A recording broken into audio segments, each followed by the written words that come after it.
Hello friends. आज की class है मैथ की नंबर सिस्टम की, जिसे संख्या पद्धति भी कहते हैं। तो आज हम जो है संख्या पद्धति में किस किस तरीके की संख्याएं होती हैं उनके बारे में जानेंगे। जैसे प्राकृतिक संख्याएं, पूर्ण संख्याएं, पूर्णांक, परिमेय संख्याएं, इस तरीके से।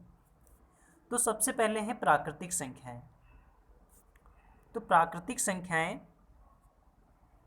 वे संख्याएं जो गणना करने या गिनती करने में प्रयुक्त होती हैं, वो प्राकृतिक संख्याएं कहलाती हैं। जैसे 1, 2, 3, 4, 5, ये जो हैं ये प्राकृतिक संख्याएं कहलाती हैं। फिर बात आती है पूर्ण संख्याएं। तो पूर्ण संख्या जो है, इनको इंग्लिश में कहते हैं होल नंबर्स। प्राकृतिक संख्याओं के साथ जीरो को भी सम्मिलित कर लें तो वे संख्याएं पूर्ण संख्याएं कहलाती हैं। मतलब पूर्ण संख्या कौन सी होती हैं? जब प्राकृतिक संख्याओं के साथ जीरो को भी सम्मिलित कर लिया जाए तो वे संख्याएं पूर्ण संख्याएं कहलाती हैं। ये जीरो से शुरू होती हैं। 0, 1, 2, 3, 4, 5, ये जो हैं ये पूर्ण संख्या है। क्वेश्चन आ सकता है कि सबसे छोटी पूर्ण संख्या कौन सी है? तो सबसे छोटी पूर्ण संख्या है 0। और अगर आए कि सबसे छोटी प्राकृतिक संख्या, तो सबसे छोटी प्राकृतिक संख्या 1। ठीक, ये भी क्वेश्चन आ सकता है कि 0 पूर्ण संख्या है या प्राकृतिक संख्या। तो 0 जो है वो पूर्ण संख्या है। अगले टॉपिक पे चलते हैं। अब है पूर्णांक। पूर्णांक मतलब इंटीजर्स। तो वे सभी धनात्मक एवं ऋणात्मक संख्याएं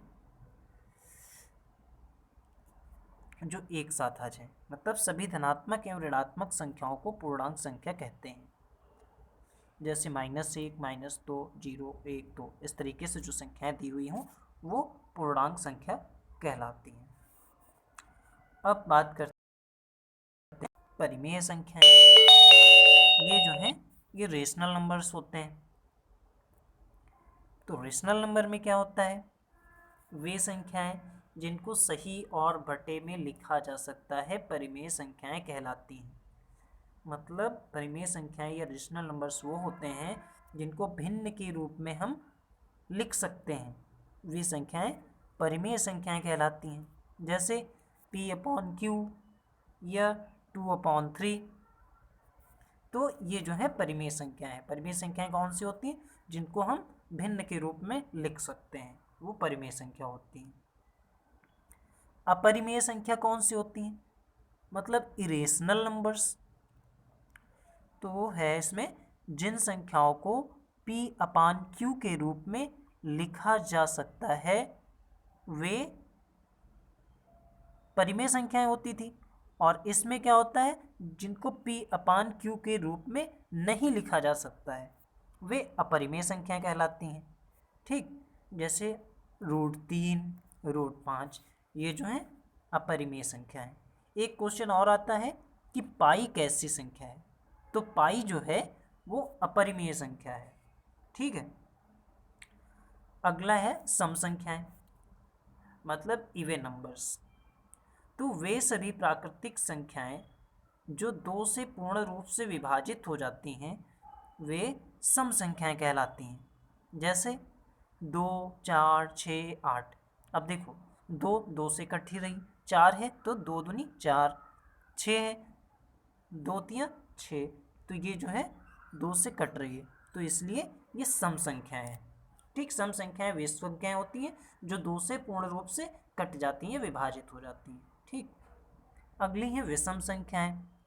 इंग्लिश में कहते हैं ऑड नंबर्स। विषम संख्याएं क्या है?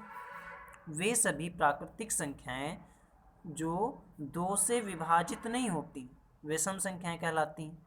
अब देखिए, 1 नहीं होती है, 3 नहीं होती, 5 नहीं होती, 7 नहीं होती।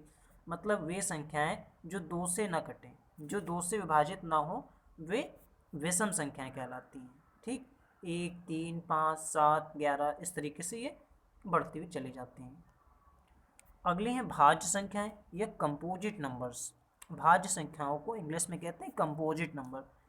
तो वे संख्याएं जो किसी न किसी संख्या से विभाजित हो जाएं भाज्य संख्या कहलाती हैं। अगला है अभाज्य संख्याएं, इनको कहते हैं प्राइम नंबर्स। अब देखते हैं अभाज्य संख्या क्या होती है। जो संख्याएं एक एवं स्वयं के अलावा किसी अन्य संख्या से विभाजित ना हो अभाज्य संख्या कहलाती हैं। जैसे 2, 3, 5, 7, ये जो संख्याएं हैं ये अभाज्य संख्या होती हैं।